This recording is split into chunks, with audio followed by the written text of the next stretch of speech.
شروع اللہ کے نام سے جو بڑا مہربان نہایت رحم والا ہے۔ قاف، قرآن مجید کی قسم کہ محمد صلی اللہ علیہ وآلہ وسلم پیغمبر خدا ہیں۔ لیکن ان لوگوں نے تعجب کیا کہ انہی میں سے ایک ہدایت کرنے والا ان کے پاس آیا تو کافر کہنے لگے کہ یہ بات تو بڑی عجیب ہے، بھلا جب ہم مر گئے اور مٹی ہو گئے تو پھر زندہ ہوں گے؟ یہ زندہ ہونا عقل سے بعید ہے۔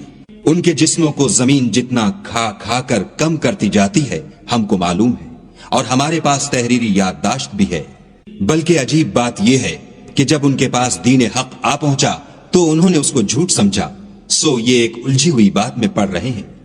کیا انہوں نے اپنے اوپر آسمان کی طرف نگاہ نہیں کی کہ ہم نے اس کو کیوں کر بنایا اور کیوں کر سجایا، اور اس میں کہیں شگاف تک نہیں؟ اور زمین کو دیکھو، اسے ہم نے پھیلایا اور اس میں پہاڑ رکھ دیے اور اس میں ہر طرح کی خوشنما چیزیں اگائیں تاکہ رجوع لانے والے بندے ہدایت اور نصیحت حاصل کریں، اور آسمان سے برکت والا پانی اتارا اور اس سے باغ و بستان اگائے اور کھیتی کا اناج اور لمبی لمبی کھجوریں جن کا گابھا تہ بتہ ہوتا ہے۔ یہ سب کچھ بندوں کو روزی دینے کے لیے کیا ہے، اور اس پانی سے ہم نے شہر مردہ یعنی زمین افتادہ کو زندہ کیا۔ بس اسی طرح قیامت کے روز نکل پڑنا ہے۔ ان سے پہلے نوح کی قوم اور کنویں والے اور سمود جھٹلا چکے ہیں، اور عاد اور فرعون اور لوط کے بھائی اور بن کے رہنے والے اور تبا کی قوم، غرض ان سب نے پیغمبروں کو جھٹلایا تو ہماری وعید بھی پوری ہو کر رہی۔ کیا ہم پہلی بار پیدا کر کے تھک گئے ہیں؟ نہیں، بلکہ یہ اثر نو پیدا کرنے میں شک میں پڑے ہوئے ہیں، اور ہم ہی نے انسان کو پیدا کیا ہے، اور جو خیالات اس کے دل میں گزرتے ہیں ہم ان کو جانتے ہیں، اور ہم اس کی رگے جان سے بھی اس سے زیادہ قریب ہیں۔ جب وہ کوئی کام کرتا ہے تو دو لکھنے والے جو دائیں بائیں بیٹھتے ہیں لکھ لیتے ہیں۔ کوئی بات اس کی زبان پر نہیں آتی مگر ایک نگہبان اس کے پاس تیار رہتا ہے، اور موت کی بے ہوشی حقیقت کھولنے کو طاری ہو گئی۔ اے انسان، یہی وہ حالت ہے جس سے تو بھاگتا تھا، اور سور پھونکا جائے گا، یہی عذاب کی وعید کا دن ہے۔ اور ہر شخص ہمارے سامنے آئے گا، ایک فرشتہ اس کے ساتھ چلانے والا ہوگا اور ایک اس کے عملوں کی گواہی دینے والا۔ یہ وہ دن ہے کہ اس سے تو غافل ہو رہا تھا، اب ہم نے تجھ پر سے پردہ اٹھا دیا تو آج تیری نگاہ تیز ہے۔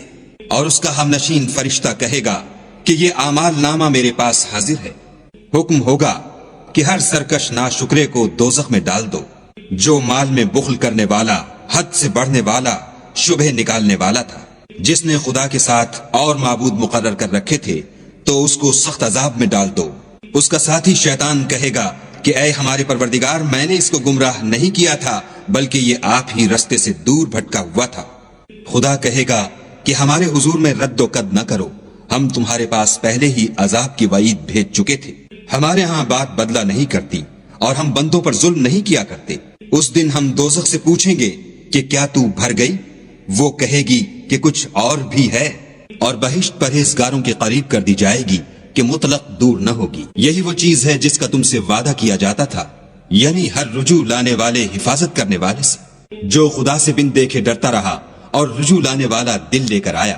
اس میں سلامتی کے ساتھ داخل ہو جاؤ، یہ ہمیشہ رہنے کا دن ہے۔ وہاں وہ جو چاہیں گے ان کے لیے حاضر ہے، اور ہمارے ہاں اور بھی بہت کچھ ہے۔ اور ہم نے ان سے پہلے کئی امتیں ہلاک کر ڈالی، وہ ان سے قوت میں کہیں بڑھ کر تھے، وہ شہروں میں گشت کرنے لگے۔ کیا کہیں بھاگنے کی جگہ ہے؟ جو شخص دل آگاہ رکھتا ہے یا دل سے متوجہ ہو کر سنتا ہے، اس کے لیے اس میں نصیحت ہے۔ اور ہم نے آسمانوں اور زمین کو اور جو مخلوقات ان میں ہے سب کو 6 دن میں بنا دیا، اور ہم کو ذرا بھی تکان نہیں ہوا۔ تو جو کچھ یہ کفار بکتے ہیں اس پر صبر کرو، اور آفتاب کے طلوع ہونے سے پہلے اور اس کے غروب ہونے سے پہلے اپنے پروردگار کی تعریف کے ساتھ تسبیح کرتے رہو، اور رات کے بعض اوقات میں بھی اور نماز کے بعد بھی اس کے نام کی تنزیح کیا کرو۔ اور سنو، جس دن پکارنے والا نزدیک کی جگہ سے پکارے گا، جس دن لوگ چیخ یقیناً سن لیں گے، وہی نکل پڑنے کا دن ہے۔ ہم ہی تو زندہ کرتے ہیں اور ہم ہی مارتے ہیں، اور ہمارے ہی پاس لوٹ کر آنا ہے۔ اس دن زمین ان پر سے پھٹ جائے گی اور وہ جھٹ پٹ نکل کھڑے ہوں گے۔ یہ جمع کرنا ہمیں آسان ہے۔ یہ لوگ جو کچھ کہتے ہیں ہمیں خوب معلوم ہے، اور تم ان پر زبردستی کرنے والے نہیں ہو۔ بس جو ہمارے عذاب کی وعید سے ڈرے اس کو قرآن سے نصیحت کرتے رہو۔